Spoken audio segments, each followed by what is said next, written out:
kind of describe the defensive challenge and how you think you guys did on that tonight?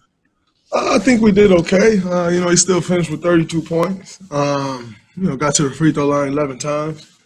But I think we did a pretty good job, all things considered. He's a force down, especially once he gets the ball in the paint. He knows what he's good at. He don't take many threes. I think he may have took 2 or 3 tonight. But he likes to get to his spot, get to that left hand and finish. Incredible player. But I think everybody who was on him at some point tonight did a great job and battled. And most importantly, we as a team did a good job. But been a good player in this league for a long time. What's kind of like the strategy when you're going against a guy like that, where he's not looking to take the jumper, but he's really good at getting downhill. You're kind of trying to not foul but be physical. You're just trying to beat him to the spot. Like you said, you know where he's going. And saying that, everybody in the league knows where he's going. And, I think he averaged 26, 27 points. So it's no surprise. He's not out there tricking you. He's putting his head down and getting his spot, and you got to respect that.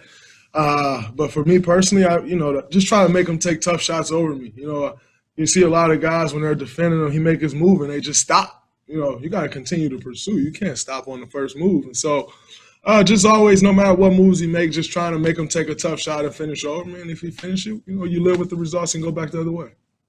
Steve said that this may have been your guys' best game as far as executing a game plan tonight. What do you think of that assessment?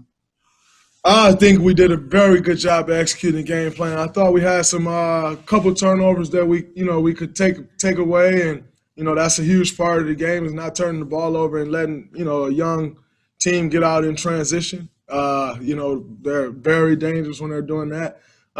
So we had a couple of them that we could take away. But I thought on some of them, even when we turned the ball over, we got back and was still able to get our defense set. But overall, I thought it was a great job of executing the game plan. Now, we got to come back and do that tomorrow. Draymond, you guys always have an advantage with Steph on the floor because of how great a player he is. But specific to the way he's playing now and the fact that it's looking like you're going to be in that play-in tournament, how much of a mental advantage is having him and having all these teams have to watch him continue to pour in whatever bucket seemingly he wants? Anytime you step on the floor with Steph Curry, there's an advantage there. Teams are terrified of him, and everywhere he runs on the floor, with or without the ball, teams are terrified. And, with that type of gravity, he pull a lot of weight, and even when he's not the one, I could be the one making the pass, but it's him creating for other guys, and that's very important. With the way he's playing, for another 41-point night, very tough to stop. And, as I said before, I wouldn't want to see a team with Steph Curry on there. We all know what he's capable of. A guy can take over a game and make it hard for any team in the NBA, on any given night. So, we just got to continue to try to get better. Everybody continue to chip in and do what they're doing. Andrew Wiggins had a huge game today. He stepped up to the challenge defensively against BI, and he also brought it offensively. So we had a lot of guys step up tonight. And like I said earlier, we got to come back and do it again tomorrow.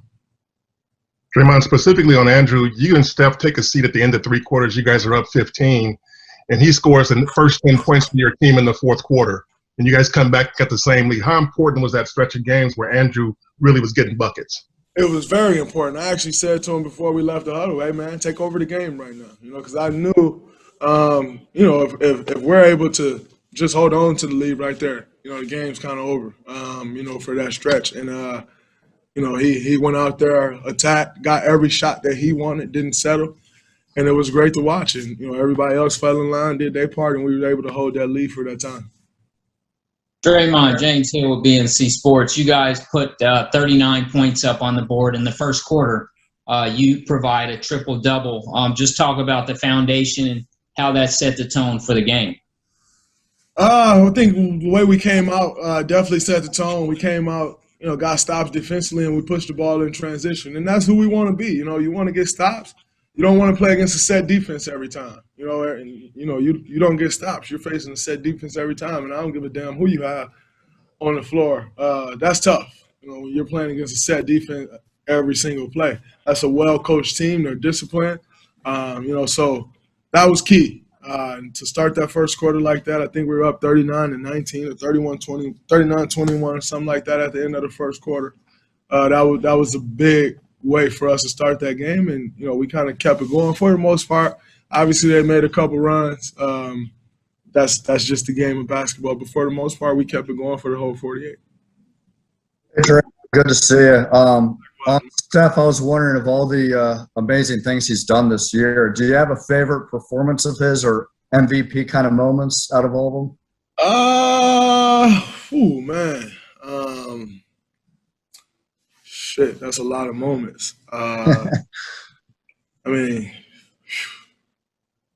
I don't know, man. That's tough. Although we didn't win, I thought he was incredible that Boston game.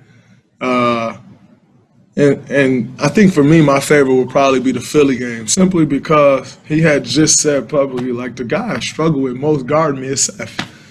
And, that's a different mental, that's a different type of thing mentally. You facing your younger brother. He's on the better team at the moment. Obviously, their record is much better than ours. And you got all of these things going. And to top it all off, Steph starts the game incredibly bad. Turnover after turnover, miss after miss. And then to get it going, I think he may have finished with 40-plus, if I'm not mistaken, or somewhere around there. That had to be my favorite moment, because that's just like, like I said, I don't know what it's like to face a younger brother on the floor, but I know what it was like for my older brother to face me anytime we played, and although he may beat me, that extra, that he'll beat me because I'm his younger brother, and there's something about your older brother just it's like some mentally they're just not going to let you win. And so, to watch him come out that way and, completely turn around and have the game he had against Philly, that's probably my favorite. How do you Hi, think? Draymond. Oh, go ahead. Thank you. Hi, Draymond. Tonight was a special night for the NBA. So how do you feel about becoming tonight's first winner of this Marvel Arena of Superheroes, which means that basically you become a superhero tonight too? I'm excited as hell. My kids were home watching the Marvel telecast, where they were. And for me to be the hero of the game, that's pretty cool. And they said I get to line up with the Avengers. Like, my son loves Avengers. So that was pretty cool. I'm not one for, I'm not one to kind of go all in on individual awards or accolades. And obviously this isn't like some crazy accolade, but just for me, to have, 3 children and, the first Marvel game and, to win the hero of the game, that's pretty cool. Cause I know my kids are watching it and they loved it. I got back to my phone. I had 2 voice notes from DJ. Like, Daddy, you were the superhero of the game. Good job. And then he's also telling me I shouldn't have been sitting on the scores table during the interview. I know better than that. So that, it was just, it was that's a real cool thing, to just have kids watching that and understand how much they love Marvel and Avengers and all of that stuff, and to win that was pretty cool. And Draymond, regarding Steph, what do you think he's been like as a leader with the guys through the ups and downs this season? How do you think that compares to other years, just knowing how the group dynamic is so different than it was before? I think the energy that he brings every single night, every day, no matter how good it's going, how bad it's going, has been incredible, because it gives all these guys something to look to. When a guy can be struggling, and you look to Steph and he's still got confidence in you. He's still right there, pulling for you and telling you to come on. I think his leadership has been amazing. And like I said, it hasn't mattered whether we was on a 3 or 4 game losing streak or a 4-game winning streak. His energy has been incredible, consistent. His approach has been consistent, and it's been an incredible leader to follow, not only for the young guys, but for myself as well. How come you can't sit on the scorer's table, man? How come you can't sit on the scorer's table? I don't know, man. I guess I tell my son not to sit on the table. So he like, well, Dad, you better get your ass off the table too. I guess that's why I can't sit there, man. All right, y'all have a good one, man. Appreciate that.